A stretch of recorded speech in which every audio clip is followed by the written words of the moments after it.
மருது திரைப்படத்தின் திரை விமர்சனம். ராஜபாளையத்தில் பெரிய தலைக்கட்டு ராதாரவி. இவர் கை காட்டியவர்தான் அந்த ஊரில் பல பதவிகளை பிடிக்கின்றனர். ராதாரவியின் இடது கை போல் அவர் சொல்லும் அத்தனை அடிதடி கட்ட பஞ்சாயத்து வேலைகளை முடித்துக் கொடுப்பவர் சுரேஷ். இவரை அடுத்த எம்எல்ஏ ஆக ராதாரவி முயற்சி செய்து வருகிறார். இதே ஊரில் லோட்மேனாக விஷால் தன் அப்பத்தாவின் வளர்ப்பில் வீரமாகவும், ஊரில் எந்த தவறு நடந்தாலும் முத்தையாவின் டெம்ப்ளேட் ஹீரோவாக வலம் வருகிறார்.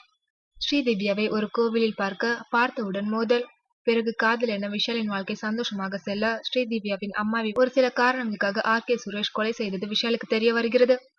அவர் இறந்ததற்கு ஏதோ ஒரு விதத்தில் விஷாலும் அவருடைய அப்பத்தாவும் காரணமாக அமைய, பிறகு விஷால் சுரேஷின் அநியாயங்களை அடக்குவதே படத்தின் மீதி கதை. விஷால் படத்தில் கிராமத்து இளைஞனாக இறங்கி அடித்துள்ளார். விஷால் ராதாரவி சம்பந்தப்பட்ட காட்சிகள், அப்பத்தா முழு படத்தையும் தாங்கி செல்கிறார். தமிழ் சினிமாவிற்கு குணச்சித்திர கதாபாத்திரத்திற்கு நல்ல வரவேற்பு. படத்தின் முதல் பாதி சூரிய காமெடி, விஷால் அடிதடி என விறுவிறுப்பாக செல்கின்றது.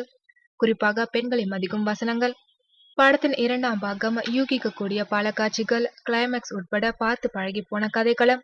மொத்தத்தில் மருது ஜனரஞ்சக படங்களை விரும்புவோர்களுக்கு ஒரு விருந்தாக இருக்கலாம்.